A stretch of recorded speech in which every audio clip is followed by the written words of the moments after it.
Well,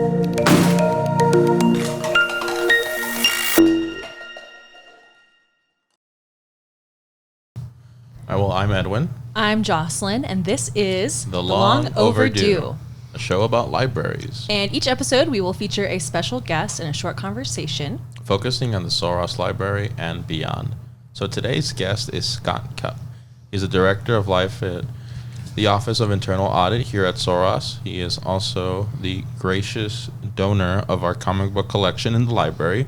Scott has lived in a variety of places, but he grew up mostly in San Antonio, and he moved to Alpine in 2016. Scott is also a writer of sci-fi and mystery, as well as he ran a bookstore in Austin called Adventures in Crime and Space. Scott, welcome. Welcome. Thank you. I'm looking forward to all of this. Yeah. I could talk about all these subjects. Oh, good. I'm so glad. Yeah, definitely. It's great to have you on the show, especially to have the esteemed donator of the comic book collection here with us, honestly. Yeah, I've heard so much about you as being this great guy and read some interviews, so I feel very privileged to have you on the show today. It's so cool. Well, it's good to be here. I mean, I love Sul Ross, and I like dealing with people in it. And I have a lousy phone time. That's okay. That's okay. That happens. I've had people calling me and texting me during the show, and I get it to my watch, and so it's like... You're constantly seeing it. Yeah, there. yeah, exactly. Well, I see, that's the difference between 20th century and 21st century. Right. Phones versus wearables, I think is what they call them. Wearables. Anyway, so we'll dive right into the questions if you're ready. Let's go. All right, sounds like a plan. So, Scott, what do libraries mean to you? Libraries are places that I went just to get away from the world. When I was in high school, I frequently would bypass lunch, go to the library, read books in there, and keep my lunch money to go buy books. I love that. That's awesome. Oh, man. Yeah, it's a fun thing to do. I have my own personal library. Mm-hmm. It's 25,000 books or so right now. Wow. Oh, wow. And it's in no order at all. Great. Perfect. I believe in serendipity. If I'm meant to find a book, it will leap out at me and say, "Read me now." I love that. I love that. That That's a great way is to do it. totally my attitude, and I do Yeah. not fit in with libraries with librarians because of that. I'm like, meh. I mean, your organization should be user-centric, right? And since you're the user of your library, you have it organized just so.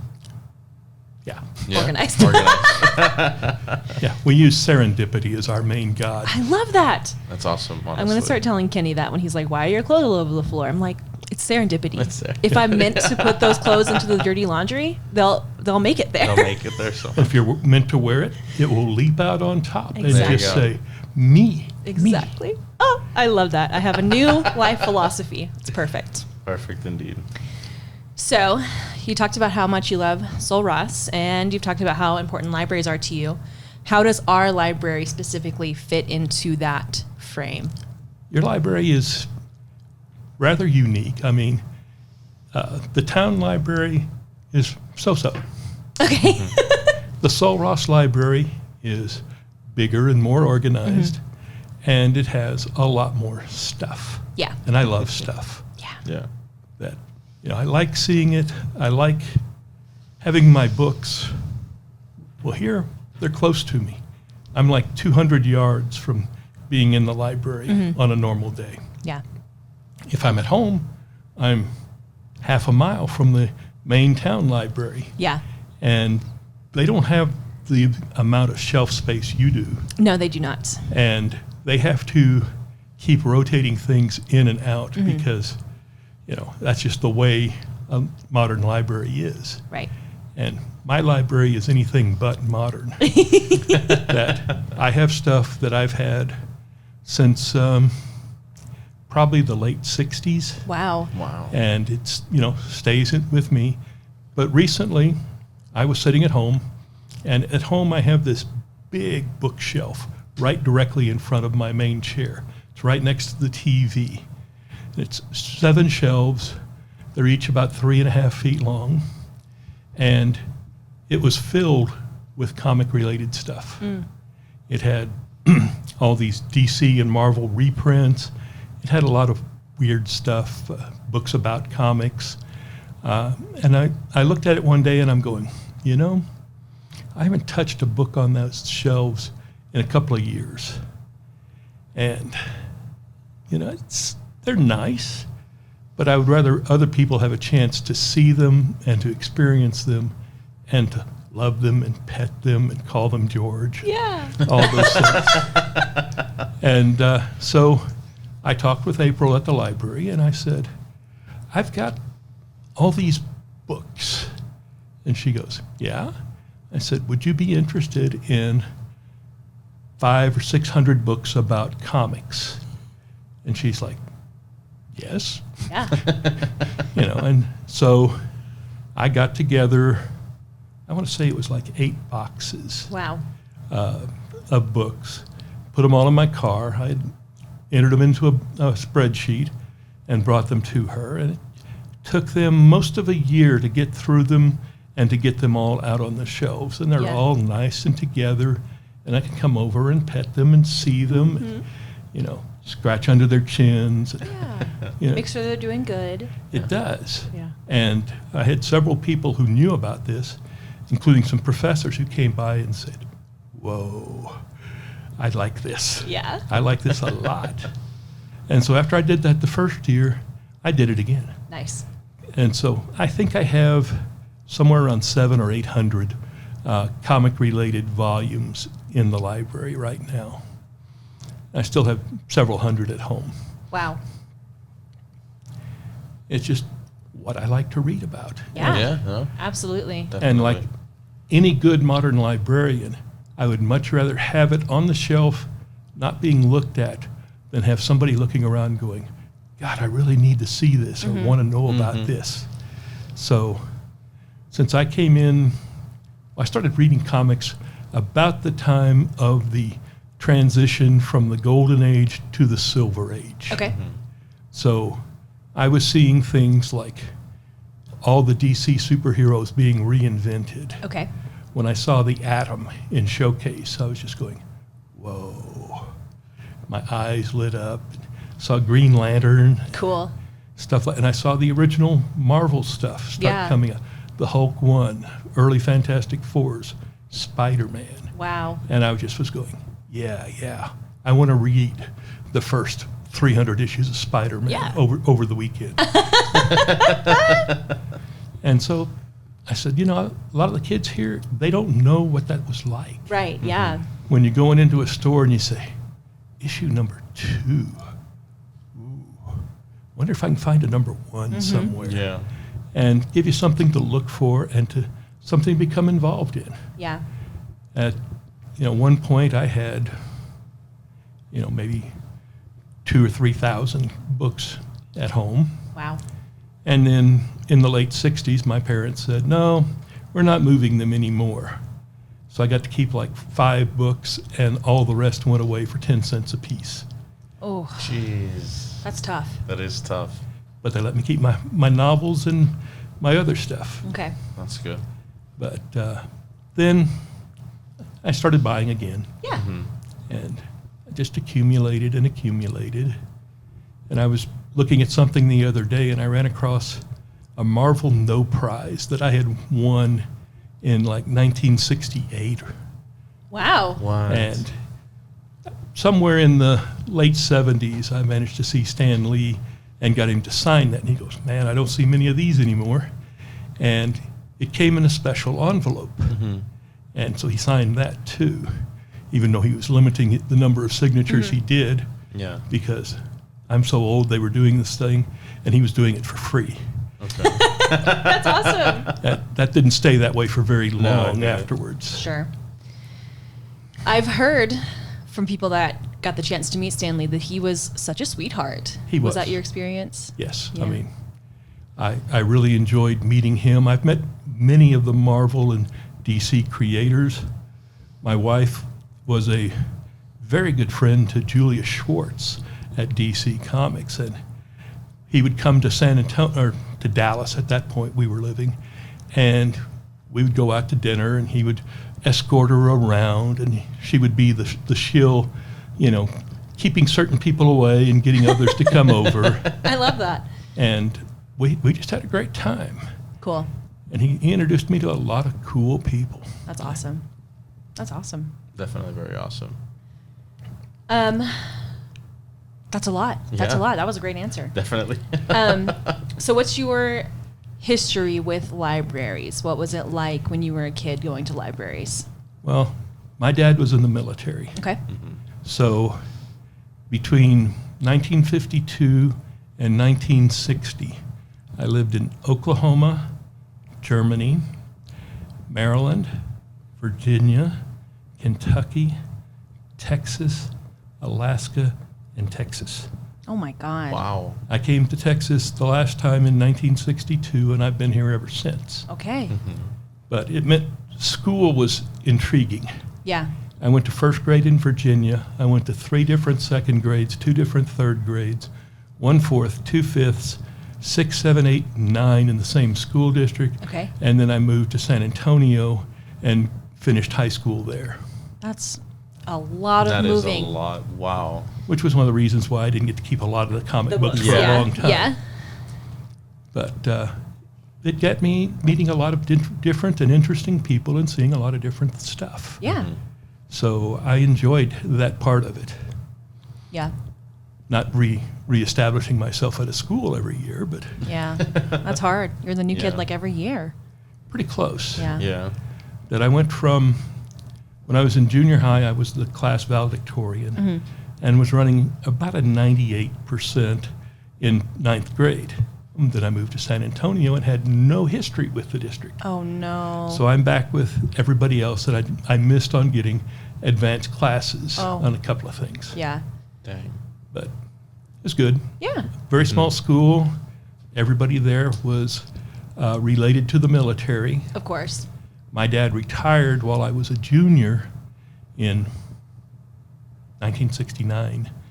And we had already moved off base, and my brother and sister had to go to new schools. Okay. But they paid tuition for me to stay in the school I was in because it was a very good school. Oh, nice. And it also kept a distance between me, the teachers, and my siblings. Oh, good. Because my brother caught the flack of, well, you're not as good as Scott on some of this stuff. Oh, man. And You're this the was- oldest sibling? Yes. Okay.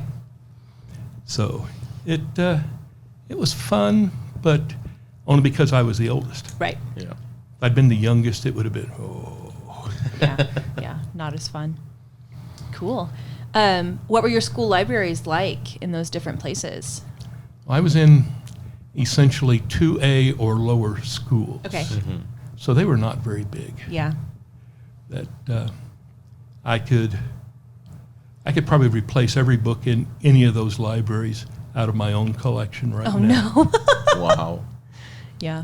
Because I have a lot of books. That it's just the way it is. I sold 17,000 books in 2007 because I got to a point where I was just, oh man, there's books everywhere. Yeah. I couldn't walk into my library. Oh, no. Oh, no. Well, there were books stacked 3-4 feet high all over the place. Sure. So I got into a funk. I called Half Price Books and said, look, come see me. We'll talk. Yeah. And so I sold 17,000 books for $35,000. Cool. Wow. Now, that doesn't sound like much. I mean, there was a first edition of Martian Chronicles in there. Oh, my God. That's cool. But there was also a torn paperback of Tale of Two Cities. You Okay. know, I got $2 for each one of those. Right. Okay. So it maybe kind of balanced out. But that first edition of Martian Chronicles, I mean, that was probably worth a lot. It was. Yeah. It sold for several $1,000s. Okay. Okay. Wow. And it was signed. Good. Nice. That- And you sold that? Yes. Okay. I was just to a point that You just needed to get rid of stuff. I needed to get rid of stuff. I had a lot of signed books. Okay. And part of it is I love getting signatures. Yeah. I've met so many authors over the years and gotten so many signed books that saying, okay, I have 25 different signed Ray Bradbury books. You can probably get rid of a few. Well, the fun is in finding them Right. and buying them and stimulating the economy as best I can. I like that. And people loved finding these things. And for 4 or 5 years, Half Price Books had some really cool stuff on their webpage. Yeah. From your collection? Yes. That's so cool. But I had a lot of stuff. I collected many, many, many science fiction books. And I got to a point also that I was going, I want mysteries too. Yeah. And I was collecting gold medal paperbacks. I don't know if you've seen many of these. They were the standard size paperback, usually about 180 to 200 pages. And they published a ton of them. Started in the late 40s or early 50s, and I was collecting all the ones under number 2000. Okay. And when I sold the books, I had about 1,300 of those. They started with number 100, so I had 1,300 of the 1,900 in that run. Wow. And it was always cool. I could go into a bookstore and look around, and that little gold spine would stick out, and I'd go, ooh, let's see, do I have this one? Yeah, but I don't care. I'm going to get another one. That's awesome. Well, because for many of them, I was buying at ridiculously low prices. Right, yeah. I was paying a quarter, maybe 2 for a quarter. And if it was really, really good and somebody was on their game, it might cost me $1. Yeah. But I just had all this stuff, and there were very, very many fun books that I got to read. That's nice. Because so many of these writers, they came out of the pulp era into the initial paperback run. And by about 1960, 1970, many of them had reached their full potential. Right. Now, I also am big on science fiction. So I got a lot of signed science fiction. I started going to science fiction conventions in 1973. Nice. And I've been to at least one every year since then. And in some cases, many. Cool. I had a couple of years where I was doing 4 or 5 conventions a year. Wow. And very rarely flying. So I would load up my car with whatever I wanted to get signed, which was usually a lot of stuff. Yeah. And these writers would just go, where did you get all this stuff? That's so cool. And had some really good times with some people. I had, Yeah. like Phil Farmer, I think I had 45 or 50 different paperbacks of his. Wow. And he was just looking at them going, yeah, some of these I haven't seen in a while. That's so Wow, cool. that's pretty great. Wow. And then I went to a couple of the World Mystery Conventions. And I don't know the mystery writers as well as I do the science fiction writers Sure. because I haven't gotten with them nearly as much. Yeah. For some reason, Texas was a home for science fiction writers. Yeah. That when I was in college, going to the fabulous University of Texas. Hook 'em horns. That's right. We had a science fiction club, and that club included 3 or 4 people who eventually became writers. And Do you want to name drop them? well, I mean, I've known Bruce Sterling since 1973, Wow. That's a long time. and Howard Waldrop, or Tom Reamy, or myself. You Yeah. know. We always would get together. We'd have great parties Yeah, of course. and wonderful discussions, and it was just always a fun way to do things. Yeah. The mysteries, I didn't have that type of background in, but I knew a Sure. lot of the writers. Cool. And I had several good writers who were good friends. Bill Kreider, especially among them. He was a Texas educator, writer, and collector. And I got many books from him, and we discussed many of them a lot. He Cool. bought several of my essays on various writers. Nice. And we just had a great time until he passed on. That happens a lot. Yeah. somewhere in the I late can't tell if 70s. that's a joke or not. No, I mean, it's the truth. Yeah, It is the truth. I mean, It's the truth. in the late 70s, I met Joe R. Lansdale, who is, he's a force of nature. Cool.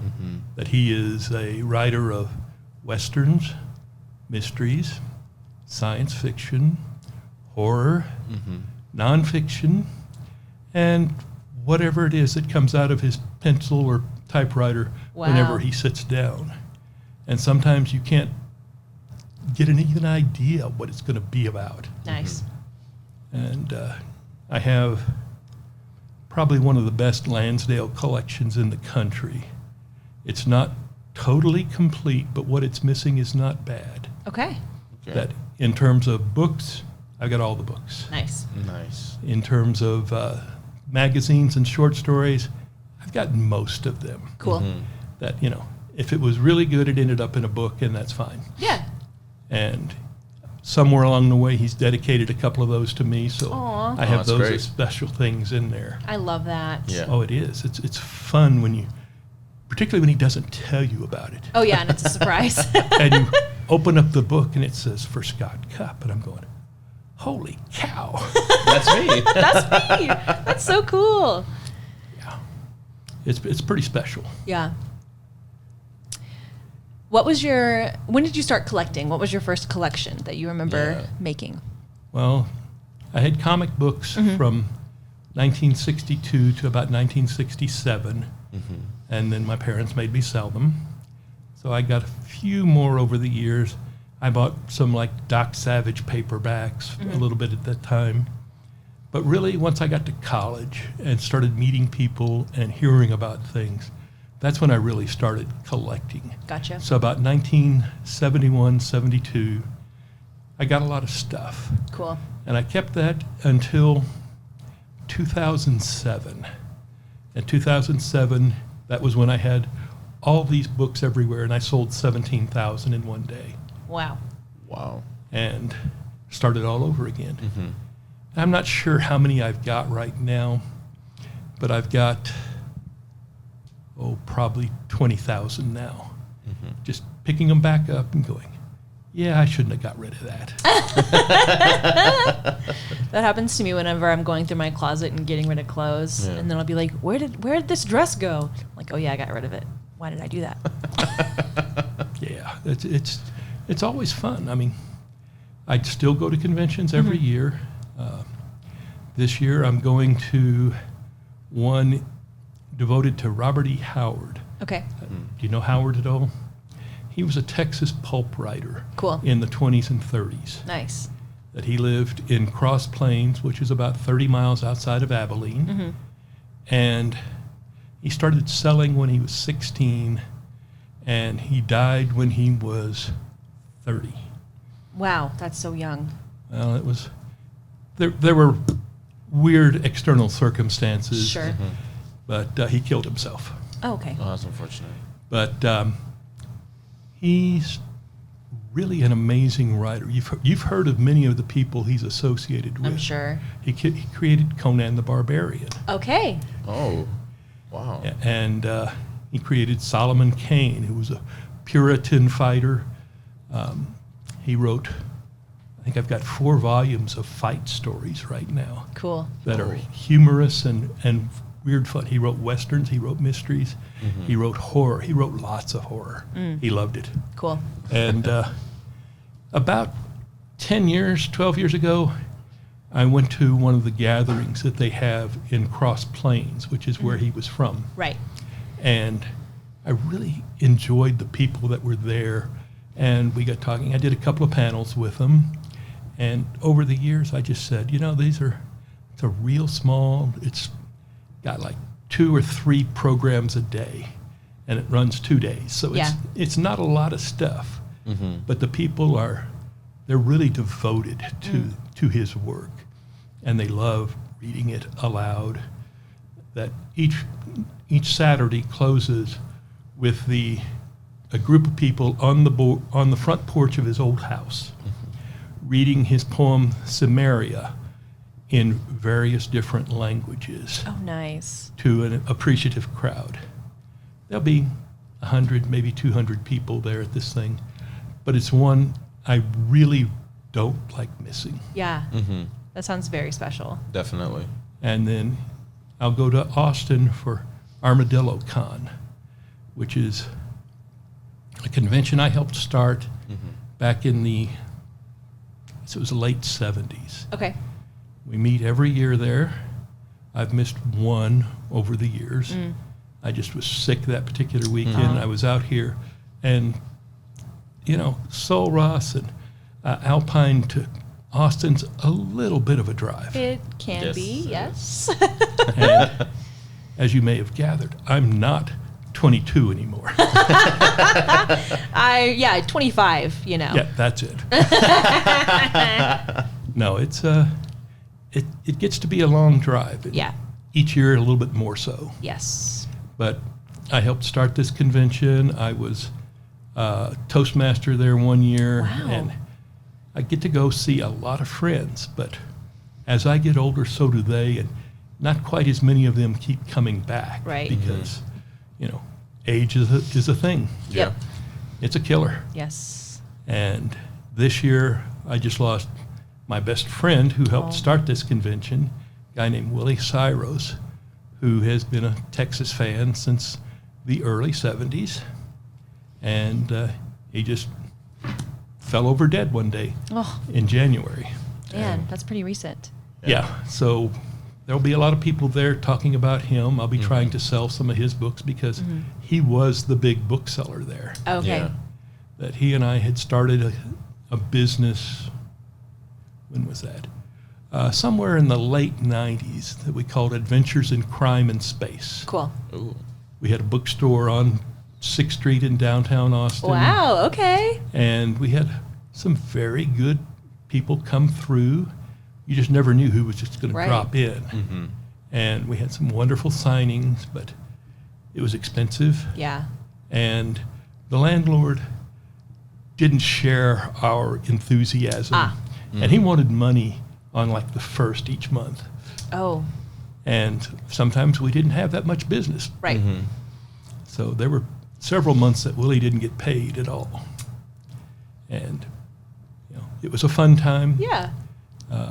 We met some wonderful people and helped encourage the Armadillo Con in Austin. Cool. Which started in the late 70s. And just a fun thing to do. Yeah. Mm-hmm. I like that. That's fun. Very fun indeed. Let's keep going. Yeah, of course. Next question. Probably that one. Okay, we're going to that one. Okay, Yeah. so since you've traveled a lot, obviously due to your father being in the military and just because you've gone to many different conventions over the years, what would you say has been the coolest library you've gone to visit? Ooh. The coolest library I've gone to visit belonged to a writer and bookseller in Chicago. His name was Bob Weinberg. Okay. And I met Bob somewhere in the mid-'80s for the first time. And frequently, I'll say this, I worked for Montgomery Ward for 23 years, 9 Wow. months, and 4 days. But nobody was counting. Very specific. And Montgomery Ward was based out of Chicago. So frequently I would find myself up in Chicago for, say, 2 weeks at a time. And Bob was one of the people I would contact. And we would get together and go do dinner or stuff. And he would bring me by his house. Yeah. Now, I have a lot of stuff. Bob made me look like a pauper. Wow. Okay. That he had pulp magazines out the wazoo. He had a complete run of Weird Tales, which is very, very difficult Wow. to do. Yeah. And he owned the rights to Weird Tales. Wow. What? How do you manage that? Yeah. He bought it. Okay. There you go. Bought the rights, okay. And he published a lot of stuff. He wrote a lot of stuff. He had a catalog that couldn't be believed. Yeah. I would go in and say, oh, man, you got any William Hope Hodgson? And Hodgson died during World War I. Okay. But he was a horror and specialty writer before that and an early photographer. Cool. He goes, yeah, I got this here, which is a first edition of his best novel in a dust jacket. And I've got all his books here. Wow. You know, if you really, really want them, you know, there's going to be commas in those prices. Whoa. Okay. And you know, yeah, no, I just like to look at them, Yeah. hold them and pet them, Yes. listen to their purr. Right. We would have fun doing that. Or he had art in his downstairs. He had an original page of Flash Gordon art from the 30s Wow. that had been hand colored by the artist. Wow. What? And it was just like, it was, 2.5 feet by 3.5 feet. And it was just blow your mind incredible. Yeah. And you go looking and going, yeah. And it's just what he had. There's Wow. a science fiction fantasy artist named Virgil Finlay that he loved. Cool. He probably had 100 signed and framed Finlays on his walls. And you just go, yeah. And so it was always a fun thing to go do. And Yeah. he would always have something that he thought I might want. Of course. And I got lots of really cool stuff from him. But mainly, I just loved talking to him and his wife. Unfortunately, he died a couple of years back, and it was just like, oh, man. Is the Flash Gordon still in his family's possession, or did they sell that? I haven't heard that they sold it, but it would not surprise I me. would be curious what price How it much went it for. went for, yeah. Yeah. Well, let's say there would be a comma in there, and Oh, there would be more might be a few commas in there. than more than one digit before the comma. Yeah. Yes. But I mean, since they were doing more than, they're doing one big one a week and 6 little ones a week, and he did it for 30 years or so. There's a lot of those pictures around. Yeah. But the good ones, yeah, they're noted. Yeah. Yeah. And he'd go downstairs, and there was a really nice shadow cover from one of the Shadow magazines, a Doc Savage, just Yeah. cool stuff to look at. Very cool stuff. His wife was like, what am I supposed to do with all this stuff? Yeah. So she has friends who were helping her out, and they have a big pulp magazine convention in Chicago each year. And 1 or 2 of the people there will get some of his stuff and take it up there, and people will go, that's from Bob's collection. Wow, they just know? Yeah. That's so cool. Well, it's a fun thing to be part of. Yeah. You get to meet all different sorts of people who have different types of collections they want. Yeah. And you just never know what you're going to find. That's Definitely. true. That's true. Always a treasure trove. Yeah. So, that's the coolest library you visited. What about, I'm trying to figure out how to word this question. What are some of your favorite comic books? I know that's a very broad question, but maybe you could talk about your favorite characters or favorite artists from different runs. Well, when I initially started, I loved Spider-Man. Love that. Now, I bought Spider-Man number 2 off the stands Cool. when it came out. I had an Amazing Fantasy 15, which is the origin of Spider-Man, Cool. on 3 different occasions. Nice. Don't have any of those now, Okay. Unfortunate. but I had number 2, and then I think the next one I saw was 15, and I had 15 to 60-something, missing 1 issue. Okay. And it's like, okay, this is fun. Yeah. And I just loved reading about him and seeing the various artists do their thing on it. And Yeah. as I got older, I started really getting into the artists and stuff. And then when I went off to college in the 70s, I began running across stuff like Bernie Wrightson. And Bernie Wrightson was doing Swamp Thing, or Fafford and the Gray Mouser. He did some of those. And I ran into Mike Kaluta, who was doing The Shadow, Cool. and ran into Neil Adams, and he was doing everything. And you just keep going, oh, look at this. Wow. Over here, yeah. Let's go for that. Yeah. These were the people I was really, really getting involved with. And back at the end of my college days, I started getting into selling comic books. Yeah. Mm-hmm. And they had the Dallas Fantasy Fair, which was held a couple of times a year, usually in a convention center. Mm-hmm.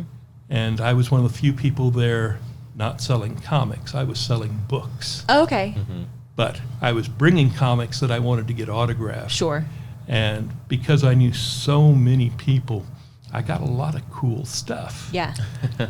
That I would get a lot of art, just, things that people come by and say, "Ooh, you got this. What do you want for that?" I said, "Well, you got any art to trade?" And they go, "Well, yeah, I got this." And I went, "Oh, yeah, we can work something out here." Cool. I like that. And then, get them signed. I still have more than a fair share of those things hidden around the house. Nice. My wife's really not quite sure how much of that I have. Oh, no. And that's okay. That's okay. That's okay. That's okay. What did you love about Spider-Man? What do you love about Spider-Man? Well, what I loved about Spider-Man initially, and still do, is the fact that he was not a superhero type character. Yeah. Mm-hmm. He was the guy that bad things were going to happen to because he was trying to do what was right. Yeah. Yeah. And it was wonderful to see how it was going to turn out. And you just never knew, Yeah. except that it wasn't going to turn out totally right for him. Right. He's kind of an unlucky character. He is. Yep.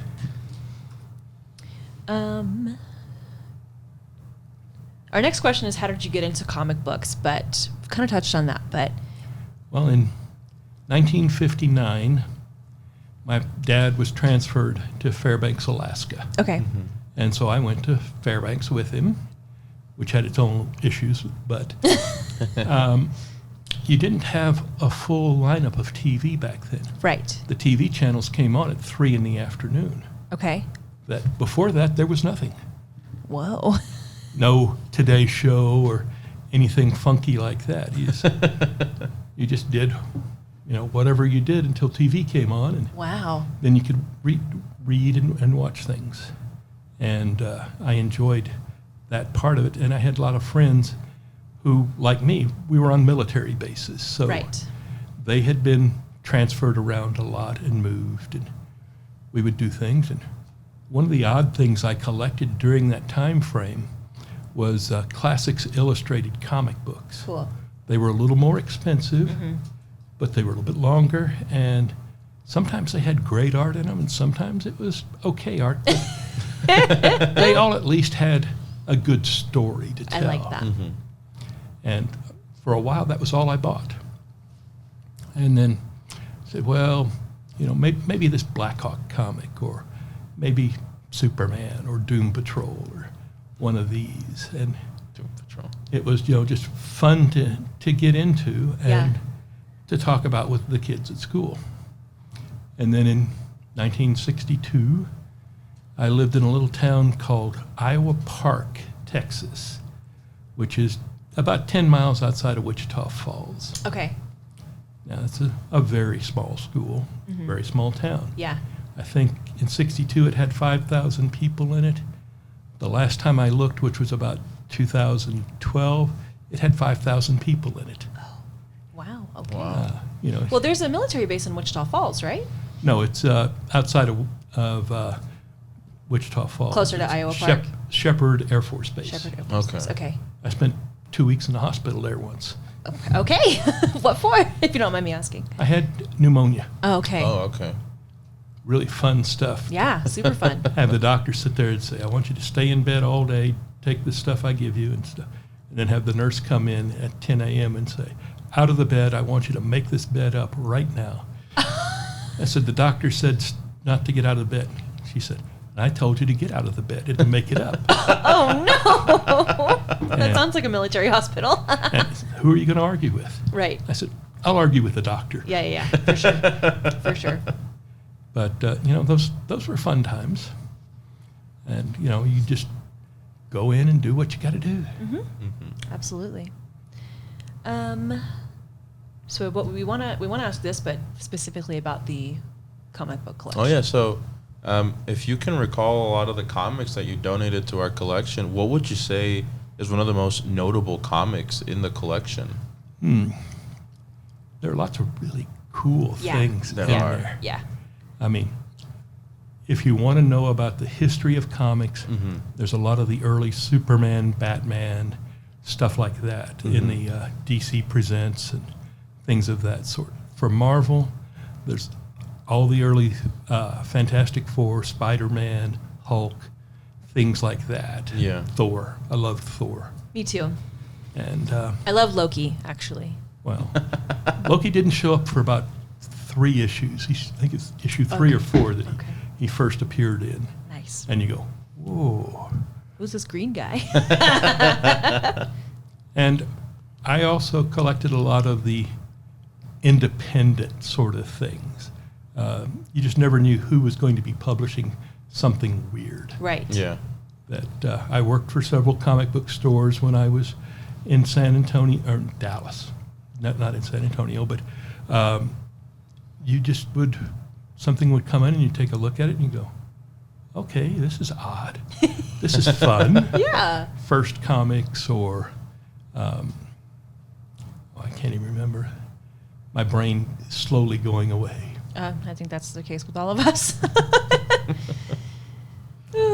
But yeah, there are lots of Classics Illustrated. I still love a lot of those. Yeah, I'll find myself in the stacks on the 3rd floor, just kind of wandering through the comic book section, and just every time I see something new, Yeah. I think, definitely. oh my God, we're so lucky to have that on our shelf. It's just the whole collection is notable and remarkable. So Yeah, I started watching the Doom Patrol show that had come out, and one day when I'm going through our stacks, I see that we have the collection of Doom Patrol, and it goes back to like some of the original. Yeah, you go back runs. into the early 60s is when they first started publishing Doom Patrol in My Greatest Adventure, which was a really interesting title. And then it switched over to Doom Patrol somewhere in the issue 90-something range.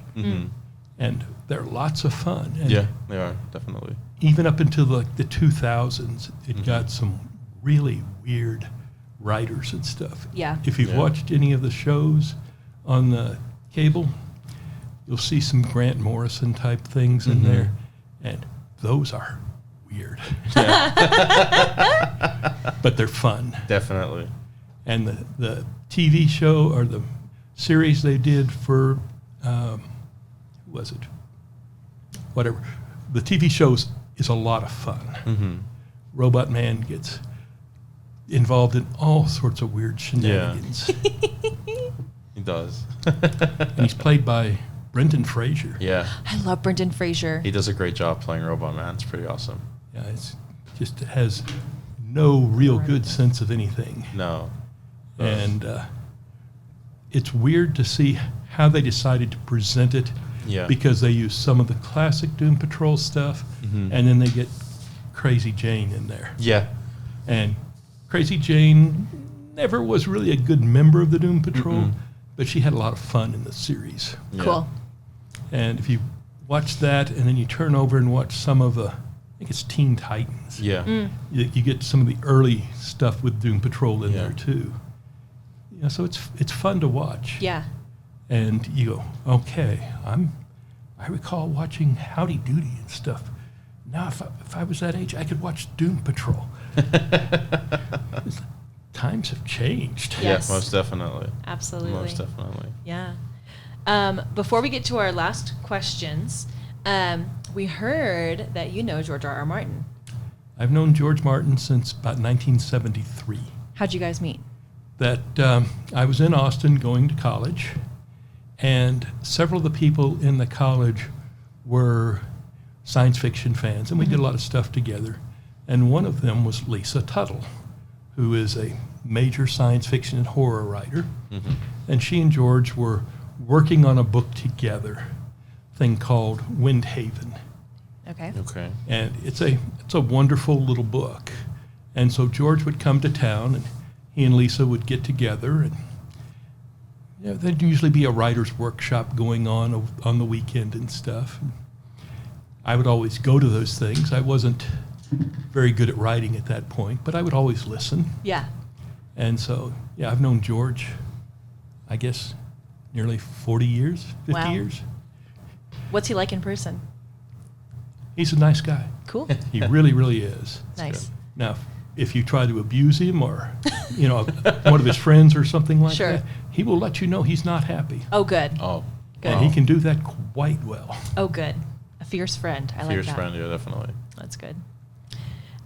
Switching gears a little bit. Do you want to ask? Yeah. that? So, now that you've been here for as long as you have here at Soros, what do you love about Soros itself?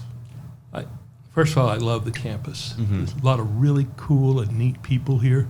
Some of the professors are wonderful. Mm-hmm. I get to do things and see things. My boss, love her to death, but she's in Austin, and she comes out here once, maybe twice a year.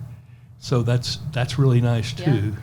because I don't report to the university. I report to the state. the system, Cool. Mhm. and they like me. I've been doing audit work for 50 years or so. Wow. And I'm ready to retire, but Mm-hmm. the numbers don't quite equate to that yet. Ah, I see. I see.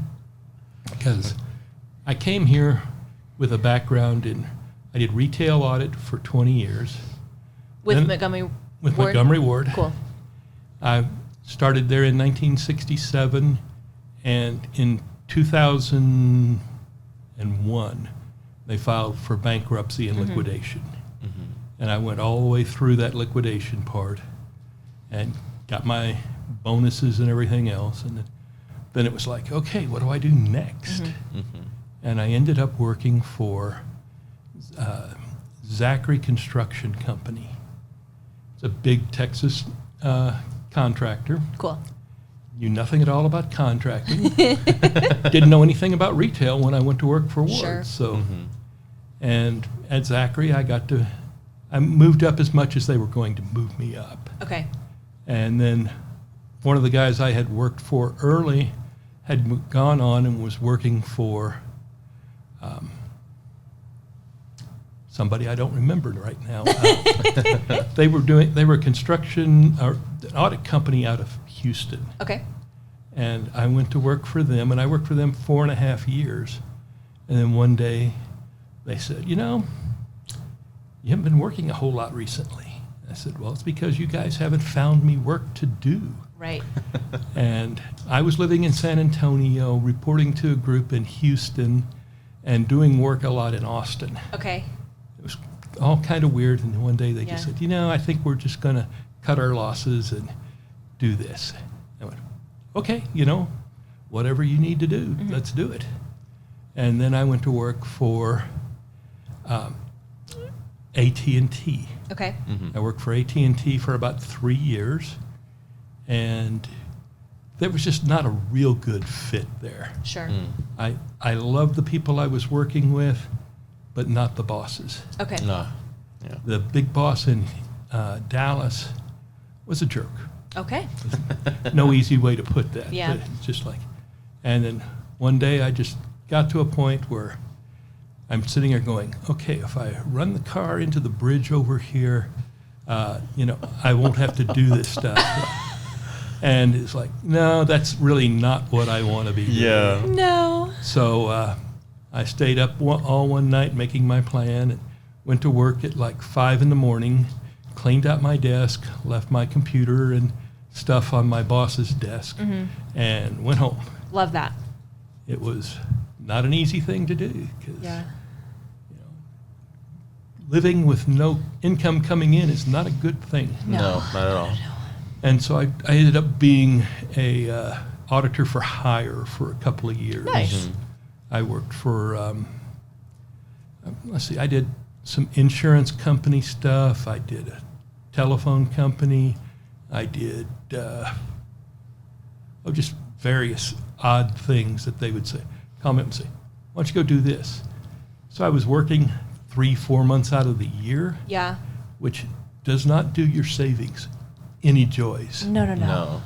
And then finally one day it was like, okay, I'm having to buy my insurance here, and it's getting expensive. Yeah. One year it was $1,200 a month.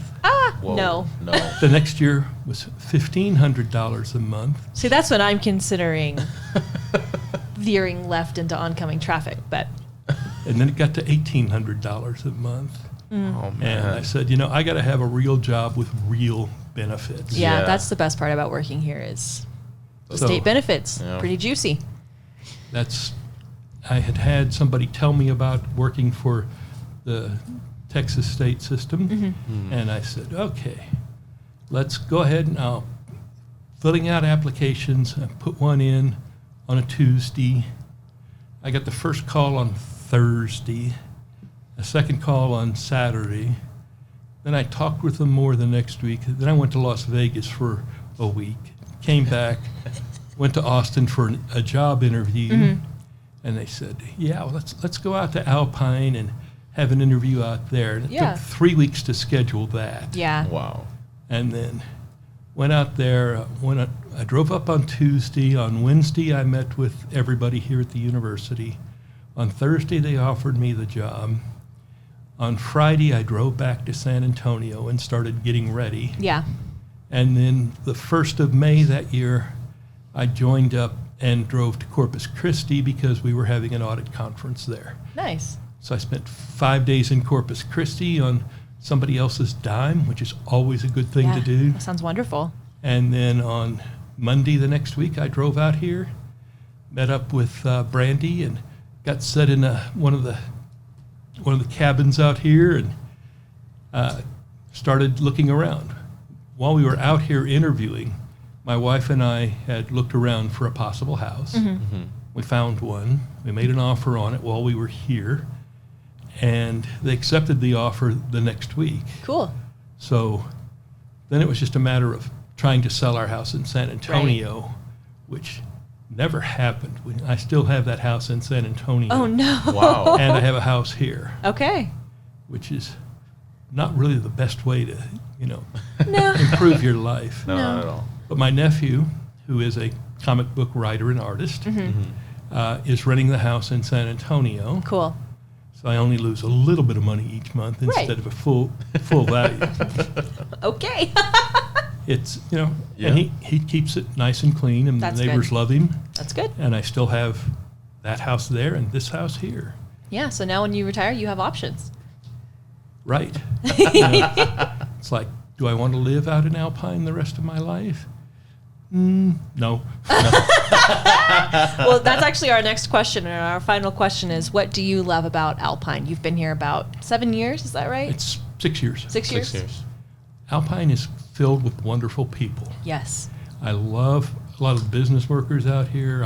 I love the students I've met and worked Yeah. with. I love a lot of the faculty and stuff I've worked with out here. It's really interesting. It's also very far away from Yes. anything. Yeah.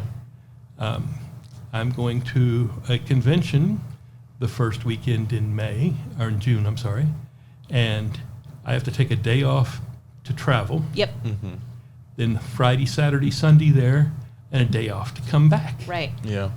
And while that's only 2 days of vacation and I get a fair bit, it's still a long, torturous journey. Yes.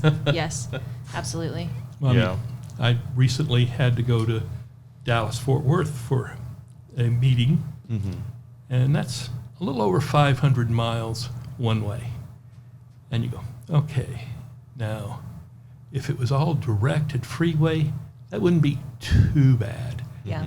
But But it's it's not. It's not. Yeah. You go Yep. through, you have several ways to go. If you get on I-20, just take it to Monahans and come down 18 and then come down 67. Or, it's still going to take you, if you're really, really lucky and you have a bladder that wants to help, you can do that in about 9 hours. Yeah. But if you don't, or you have a stomach or anything else, you can make that into 10 or 12. Yeah. Yeah. Yikes. When my husband and I will drive we're actually headed to Glen Rose this Friday, and then we're going to keep going, and we'll be in Virginia for 2 weeks. My sister just had a baby, very exciting stuff. But yeah, I'm like, we're going to leave Friday after work, and that's going to be about 6 hours just from here to Glen Rose. And it's like, okay, we're not stopping for dinner.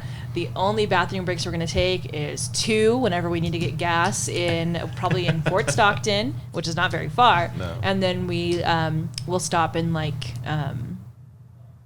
Big Lake, I think is what it's called. Big Lake, yep. Big Lake, and then we push on through. If you have to pee, that is too damn bad. That is too damn bad. That's what the coffee can is for. Yes, Yep. exactly.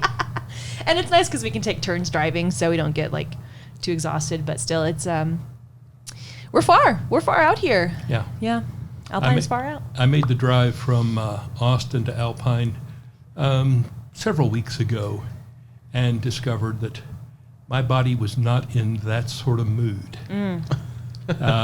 Let's say I stopped 9 times for bathroom breaks Oh my! between Austin and Alpine. Between Austin and San Antonio, 9 times. Austin Alpine, that makes more sense. It makes a little more sense. Yeah. Some of those times it was a little touch and go, Yes. Yeah. Yes.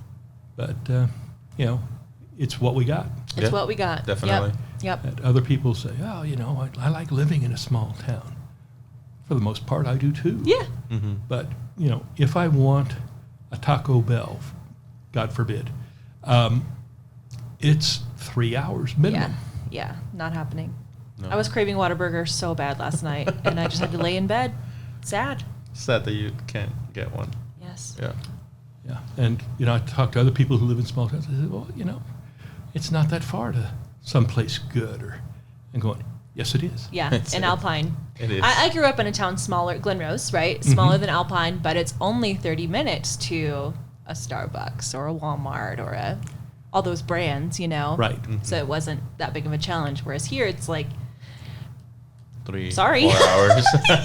if you want something, you Depends gotta wait. on what you want. You either go 3 hours towards Midland, Odessa, or you go closer to 4 to El Del Paso, Paso. Yep. or 6 to San Antonio. Yeah. It's nice to be centrally located, Yes. Yes, indeed. but unfortunately just not close to anything. Yeah. No, it is not. I was looking at something the other day trying to see where Alpine was in relation. It's about 1,000 miles to LA. Whoa. It's about 1,000 miles to Las Vegas. It's Okay. about 1,000 miles to New Orleans. Wow. Wow. So we're centrally located. Yeah. Right. You're just you're not going to find some things easily. Right. Yep. Well, we got to wrap it up because we Yeah. have a meeting We that do. we got to go to. Database digs at the Database library. digs. Pretty fun. So we're going to wrap it up. But thank you so much for coming, Yeah, Scott. This thanks was a so lot. awesome. I So enjoyed good to it a talk lot. with you. And, Very fun. we can do this again anytime you want. Absolutely. For sure. Yeah, you'll become our 3rd host. You'll just be here every week. I'm kidding, but we definitely should have another episode because it feels like there's so much more we could talk about. So Definitely. We could talk about science fiction or mysteries. Yeah. Yeah. For I, sure. I love science fiction. That's my favorite genre. So we'll definitely. I've been in there a long time, and I've met Cool. a lot of really cool and fun people. Yeah. Have you met Arthur C. Clarke? Never met Arthur C. Okay. Clarke.